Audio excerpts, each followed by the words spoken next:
Hi, this is Tom for PokerVIP.com, and this is the fourth and final part of my series on pot limit Omaha at Betfair. So this is a continuation of part three. It's the same session, just breaking it up into two half-an-hour little videos. So very much the same players. I think one or two have left in the 2 minutes break I've taken, but other than that, it's exactly the same stacks. So we have some reads on some of these players. And yeah, with that being said, let's jump into it and just hopefully continue the session.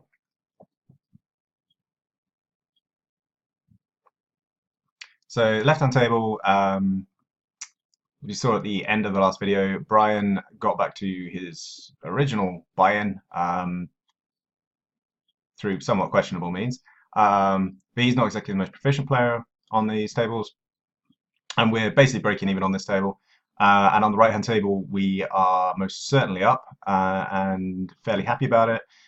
And after we double through Genesis, there really isn't a stack that's anything much over 100 big blinds. WDX has got 150, but it's not really going to be able to the stacked pot enormously.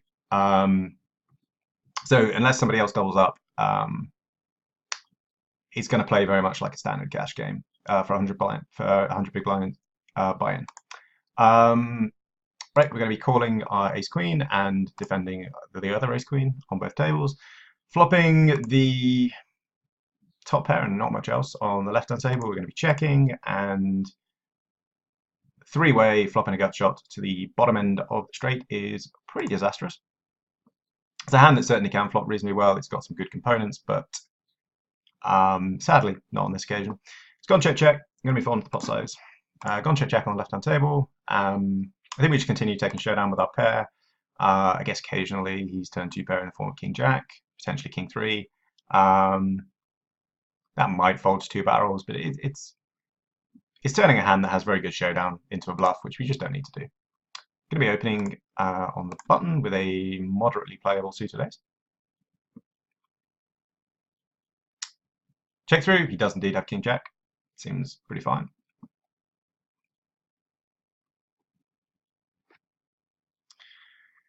Flop top pair, gut shot, backdoor flush draw. I think three-handed checking and trying to realize equity is probably the best route to go for. If we're betting, we're really betting it as a bluff because we never get called by worse. So sure, turning twosies with draw to the straight, although it's a fairly apparent straight. We get let into fairly small, just going to be calling our two pair. There's no value in raising it. Somewhat concerned about the fact he can be betting diamonds, so we should be cautious if that happens to come off. Improved to ace jack, we are losing to king queen and deuce 5. Going to be opening on the left-hand table. And we're just going to size here to try and get value off ace 10, ace 4, ace 3, and fold to the jam, which is going to be just about king queen exclusively.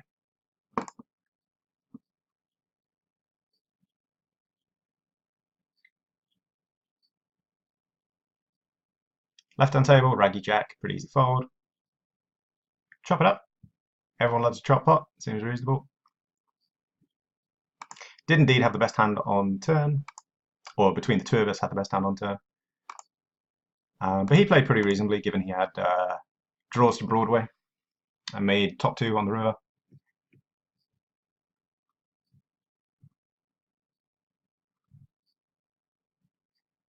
I actually prefer his line as check call rather than a lead. I think leading, one, looks stronger on his part, and leading into a short stack that's led turn is going to look even stronger with a hand that actually can't play for stacks. By check calling, his check caps his range somewhat artificially given he's got top 2. He's pot controlling against hands that beat him, and he can extract value off people who go for value with ace 10, ace 4, go for value too thinly, and I guess occasional bluffs with diamonds as well. So he's going to get far more value by check calling and exploiting the weak parts of range by keeping range wide by checking, rather than by betting really polarizing range, and in general polarizing range to either hands he chops with or hands that have him beat. So I quite like the way he played it. folding the weak king, and folding deuces.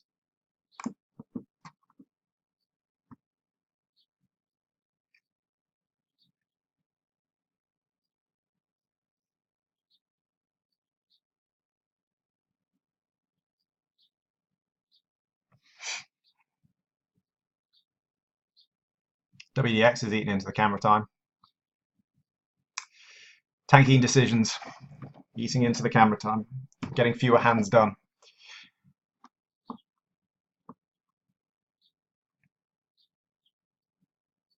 Have an all-in on the right-hand table.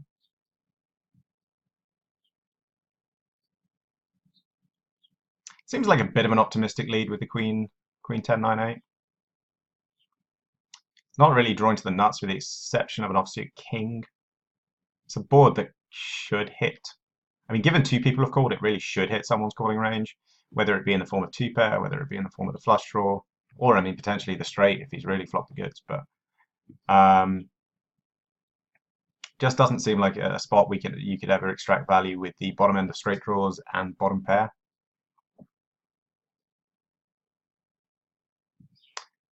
Sure, let's take a flop.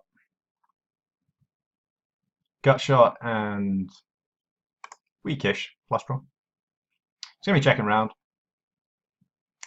See if we can realize our equity without having to put any more money in the pot.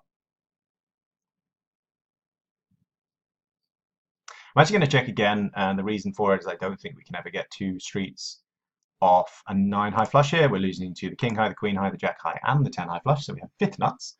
And yeah, we just can't really expect to get two streets off something like the 5 high flush, the 6 high flush, which is what we want. And by betting river, it's going to look a little bluffy, and potentially we can get value off rivered straights, some two pairs that just flat out don't believe us, and those very weak flush combos that if they call turn are going to be very worried about what happens on river. There is the potential I value myself against the 10 high flush, but I feel overall I'm going to get enough value off the weaker holdings that it's going to offset the times I run into the non-nut but slightly better flushes.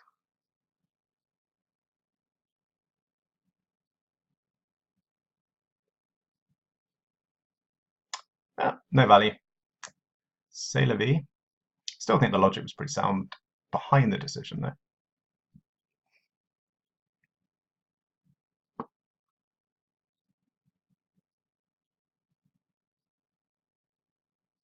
Again, another limp spot on the right-hand table, and indeed on the left-hand table.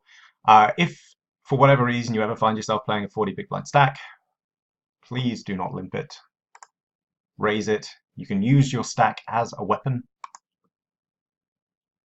Going to check the queens with bad kicker. And I guess against the min raise not closing action, I'll make a nitty fold out of position. If I had a hand like ace queen, king queen, I would be firing here. There are better queens, and I can never fire three bets here and expect to get value flop turn river. Okay, guess we start going for some value then. Although given his check round, it's kind of a moot point as to what I get paid by, but let's hope someone gets curious with clubs, someone gets curious with diamonds. Something like 6-7 with diamonds, ace deuce 3 with some clubs. Those kind of combo draws that don't really believe I have a full house since I checked it, and it is a limp spot.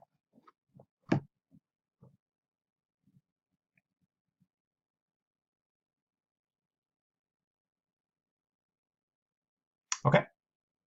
And those hands just made straights, for the most part. Can't get paid by busted flush draws. Might get paid by queen X that didn't vote up. So I guess let's go for some value. I think any bigger than this, we probably don't get called. Just getting greedy if we go any larger. And even that sizing doesn't get paid. Or at least we got one street. Very, very raggy sixes with no suit. Going to be folding. Again, if you haven't really played cash games before, posting is a losing play. Wait till the big blind comes round. It might sound like a small detail given you are giving up just one big blind when you post. And it's very tempting to be impatient.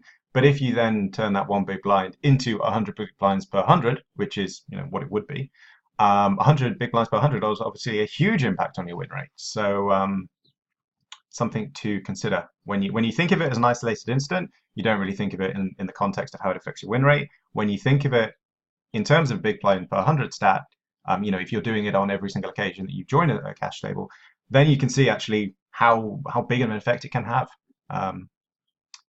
Especially when you're doing it out of position, you can get ISO'd, and by not raising, you've basically told your opponents that you have a cap range, you have a weak hand.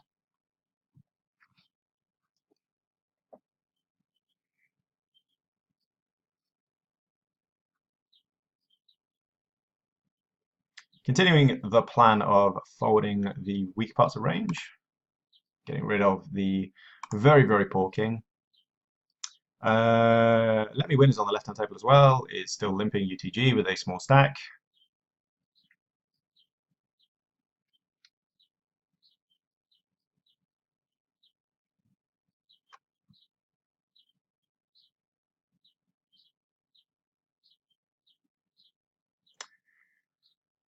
So we could raise here, theoretically. I think the presence of the 5 deuce, though, greatly detracts from it. If we had something, even if we had something like ace, jack, 10 deuce, ace, jack, 10, 5, it was a bit more connected. Then we can play it as like a multi-component hand. As is, we're really kind of playing it as a single component, maybe 1.5 component type hand, given that we have the nut flush, which is the main single component, and I suppose to a lesser extent 2 high cards, but we really want more than 2 high cards to call it sort of a double component hand. It's not really connected enough to call it a component hand on that sort of end of things. It makes the bottom end wheel, and it can only make one Broadway. So it's not really connected enough to call it connected from that point of view. So it's really a single component hand that we don't really want to put more money in than we really have to. So we're just going to put a big blind in. If we can hit some spades, fantastic. If we don't, we just move on with our life.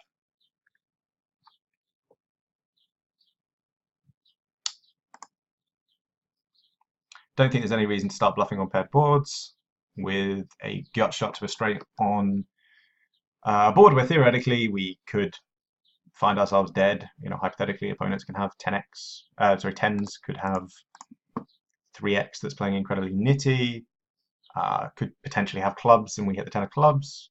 There's just no purpose to it. If we happen to hit a 10, we can work out where we are in the spot at that point. We'd be calling if bet into, never any reason to raise. Double suit 8's pretty easy fold under the gun. It's not going to flop well enough. And likewise, the Queen 10-8, not connected enough. Suit is also not high enough. So we're playing a style that, all in all, is going to have a VPIP of around 25 to 30, a PFR of something around 24 to 20, maybe 19, something around that. So if you're playing with a HUD, if you're a stats guy, you like looking through what percentage of hands you're playing, etc. As an overview, that would be like a rough guideline. It's obviously going to be much, much looser on the button, much, much tighter under the gun, for reasons that are apparent just about any form of poker. But as like a rough guide, that would be broadly where I would be over an extended sample.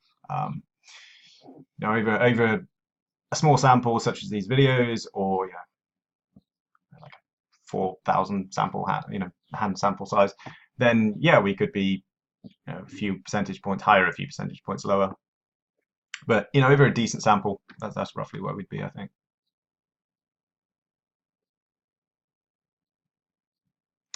Double suited jacks, very much incentivized to just call and just check and take a flop, see what happens. Top set's a thing that happens. If I felt my opponents were capable of betting behind, I could very easily check raise given how short they are and alter the stack to pot ratio and really get them to commit on turn. However, I've seen in limp spots just how tight people are playing. They're not betting. So I think as much as this doesn't alter SPR to the extent I want it to, I still think it's the best route against people that are just going to check round a very high percentage of the time. If I trusted them to bet, for example, if I trusted him to bet anytime he limped, or Xiaoling to bet anytime the preflop limper had checked and had, when he had impetus ceded to him that he would try and take advantage of that, then check raising certainly has its merits and would be something I would be doing at higher limits because I would be expecting people in position to attack pots like this. That's just not happening here. So given that's not happening, I kind of have to do my own bidding. It doesn't alter the SPR as much as I would like it to, but it's better than checking and taking a pot four-way for no additional money in the middle. There are a lot of turns and rivers I didn't want to see, obviously straight cards, diamonds, etc. As this, that's a pretty good one. It does mean that some of the draws are going to be a little less keen to put money in. Although, frankly, if he had a big combo draw, something like a 13 card straight draw with a flush draw, I would have expected him to raise back. So we're actually going to go quite small, incentivize him to keep his draws in, make it look like I have a 9-8-7 hand that really doesn't like turn, make it look like I have a weak flush draw that doesn't like turn, something like even 4-3 that doesn't like turn. Keep his hands in, and then he faces a decision as to what to do when he hits his draws, which he's more likely to have just based on the fact that I flat out crush the board in terms of pairs. Unfortunately, that doesn't happen.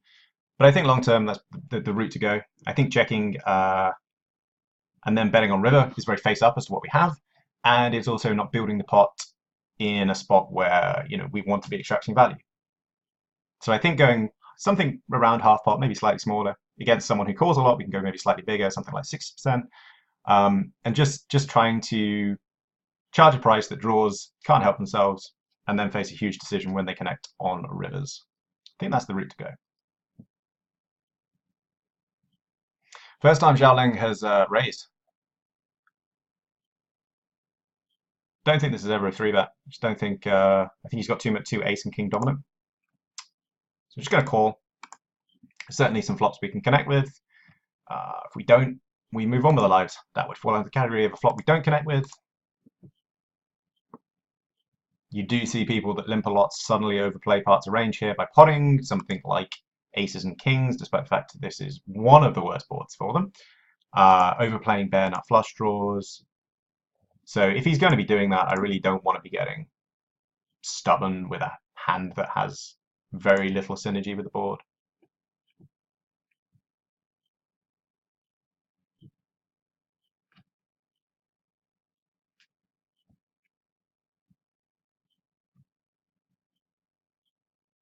So a few less kind of big pots in this part, although that's truthfully what cash poker is a lot, just winning the small ones, grinding it out, and then if a big spot comes along, then obviously exploit it. But a lot of the time, it's just picking up here and there, really. Going to be 3-betting here when I have position. Hand flops reasonably well and plays better as a heads-up pot than a sort of multi-way spot. Flopping 2-pair and gut shot.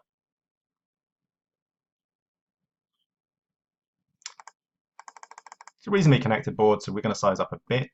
So I don't think pot is going to be the optimal play.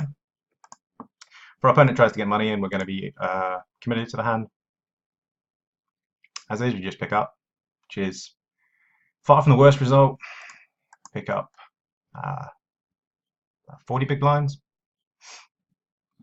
20 of which were ours, granted, but picking up a few bucks here and there, just reasonably uncontested, is far from the worst result. Given how many combos our opponents can flop on any flop, if we can deny them equity and just pick it up, then that's absolutely fine. 2-pair is far from invulnerable on that. There's going to be a lot of turns and rivers we don't want to see. We have a hand in that particular instance that has flopped pretty well, but it really rarely improves. So I'm not really incentivized to see turns and rivers just because they bring so many straights and flushes in. And I guess theoretically could bring a 6 in, which makes a weaker 2-pair of full house, gives people trips. So I'm quite happy when I just pick it up there. I'm either looking to get the entirety of my stack in on flop or just pick up. Either of those options fine. Call is absolutely the worst option because then it makes my turn and river play quite awkward.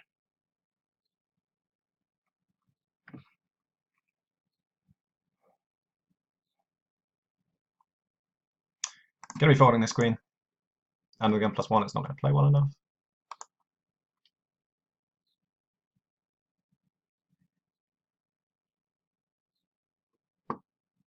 Left-hand table, we've been a bit short of good spots. Hopefully a big suited ace such as this will remedy that. Going to be 3-betting here, especially versus a min open. In general, you want to be opening pot. We've covered this in previous videos, but it bears repeating. don't want to incentivize people to call when equities run so close. You want to build a pot so that we win more times we just, bet pick up, which is going to happen with a fair frequency. So we want the pot to be bigger so that when we bet pick up, we're picking up more. As is, we're going to 3-bet in position. For our opponent 4-bets, he's basically telling me he has aces, which, given I have an ace in my hand, is pretty bad news. My hand plays fairly terribly versus aces. Much prefer a hand of the rundown variety, something like Queen Jack 10 9, that's got far more flop equity distribution in that spot. As it is, we just 3-bet and pick it up. That is absolutely fine. That's going to be a winning play long term for me. Can't really ask for much more than that. I guess hypothetically we could be greedy and ask that he calls and folds flop, but anytime we're just picking up money and just chipping up, that's fine. That's winning poker.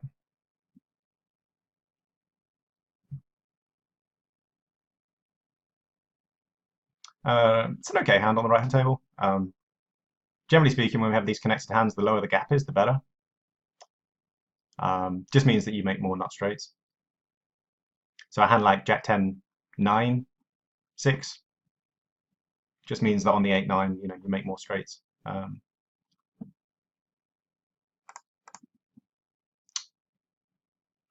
Flatters to deceive this hand.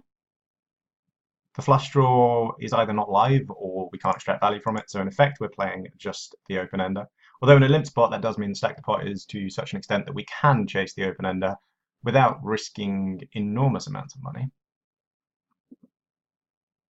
Going to be opening here on the left-hand table. Prefer that we had the nut clubs, but can't have everything in life. Certainly for a min bet, we're going to be calling. There's no reason to raise. We don't want to get ourselves in a spot where we're being free rolled by better straight draws with higher flush draws, that kind of stuff. Going to go for a check raise here, I think. And going to be checking on the paired board.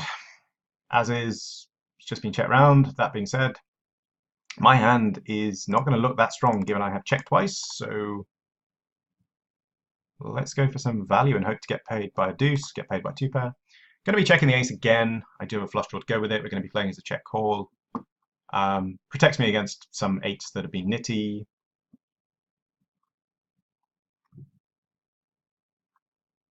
And I'm just going to be calling the flush here. We can never get value by raising, and there are occasions we'll beat here, but our hand's too strong to fold and too weak to raise. That does fit it into a call spot quite nicely. And we got value off the 6-7, which is nice. And here's a king high flush, which is fairly reasonable, and an 8. God knows why I didn't actually put any money in prior to the river, but sure. We lose the minimum. That is also a fairly key component to building a good win rate. So,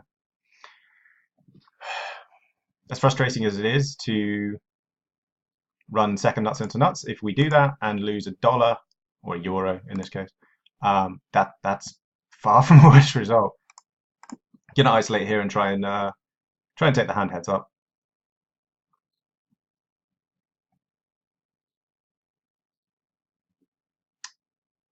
Limp folding in 2017. It's a thing.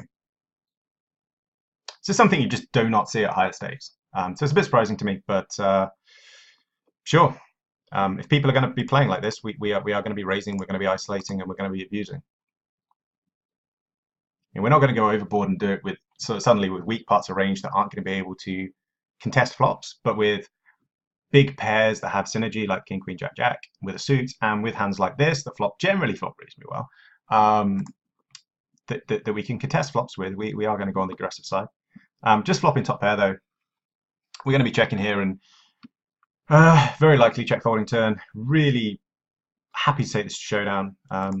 Barring backdoor boat, which is now no longer possible. Yeah, we don't want to think. When a really passive player suddenly pots, basically screams strength, he's never getting value. So he's not going to be making as much money as he could be by betting a more sensible size. But if he makes the decision easy for us, that's absolutely fine on our end. Opening on the right hand table again. 4 is a bit of a dangler, but in cutoff, totally reasonable.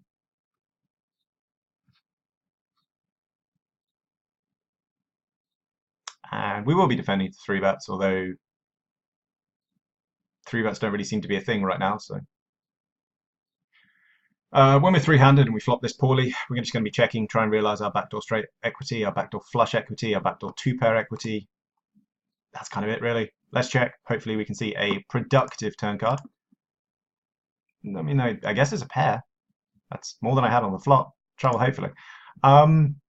They kind of cap range by checking twice, but they certainly can check some random two pairs, and I don't really want to put massive amounts of money in with a jack that's not durable, and what I mean by that is there's going to be a number of rivers that I can't continue on, that I have to fold if I'm led into.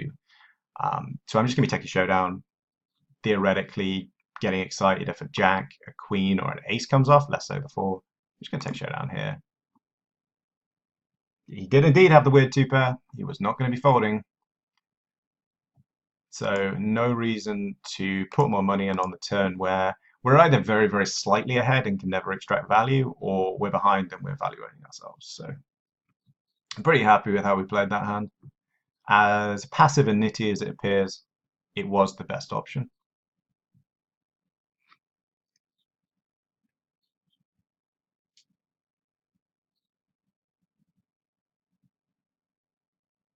On the left-hand table, we've got a bit of a pot sizing on river. Doesn't look like a line that's going to get paid too often.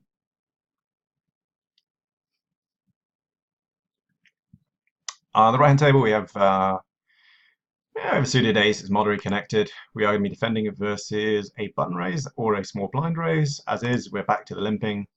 I've never seen this much limping in my life, but I mean, I guess if that's what the games are like, then we have to make the adjustments.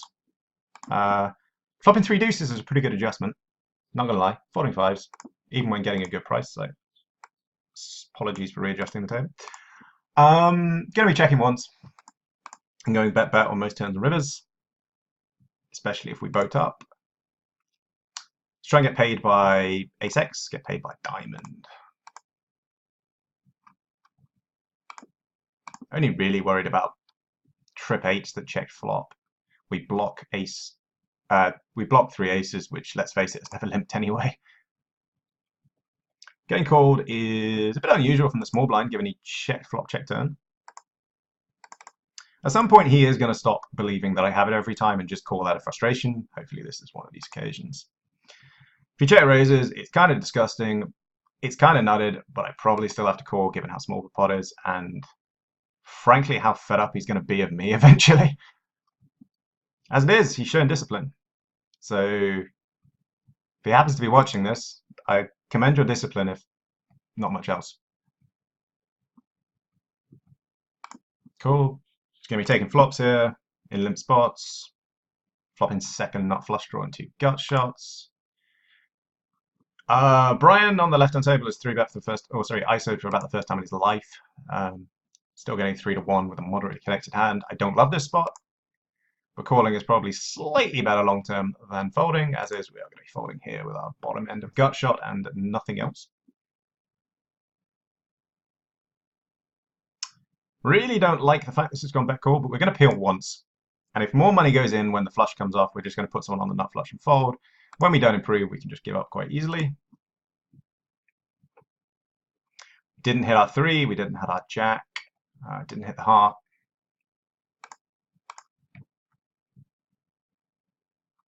Well, I guess I wanted a jack. Don't think betting is going to actually work too frequently. I'm probably going to be checking as a randomizer, pot controlling, and every once in a while someone's going to bet a flush, or not, as the case may be. He flopped bottom set, turned a flush draw with an open ender, and then checked the river when he made a flush. I mean, I guess you can never be too careful, but that's not how you extract value. How paranoid do you want to be? Okay, gonna ISO the jacks. I mean, you've just shown me how tight you are, so I'm really gonna. How passive you are, so I'm really gonna be attacking this. Chimera's back and plays very loose. Gonna go for a small sizing and just hope to bet pick up. We have backdoor draws if they happen to decide to come along. King X is going to hit my range fairly frequently. It's not a stunning turn. If I had two 8 blockers, I'd be significantly more excited about it than a single 8 blocker. Random leads. I mean, this just reeks of 2-pair or better. I have limited redraws, so I'm going to be folding, I think. So we're going to sit out the next hand on both of these tables. The last hand is fairly uneventful. So yeah, this is the last video of the series. Overall impressions are the pool is very soft. If you sign up at PokerVIP, you get the 35% rake back as the maximum rake back you can get. You get a sign-up bonus up to 200% of quite a large figure. I forget what it is off the top of my head, but you can see the details at the website.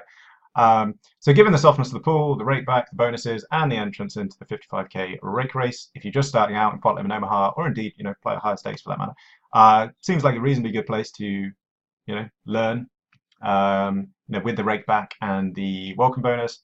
Even if you're break even or very slightly losing, that's going to cover it, turn you into a minor winning player while you improve your game, do some study, and work on improving your edge in the game. And if you happen to be beating the game anyway, then this is probably one of the softer pools you can play in. So yeah, seems like a pretty good option all round. I'm quite surprised by the standard. I haven't seen this much limping in quite a long time. Traffic seemed reasonable, so I'm going to put some time in here and see if I can spin this bankroll up. But for the meantime, if you've got any questions, comments, feedback, leave it below. I'll respond to it when I see it, check it reasonably regularly. If you haven't already, I have a coaches page on PokerVIP.com. Feel free to check that out. With that all being said, I have been Tom for PokerVIP.com, and hopefully I'll see you for another series at some point.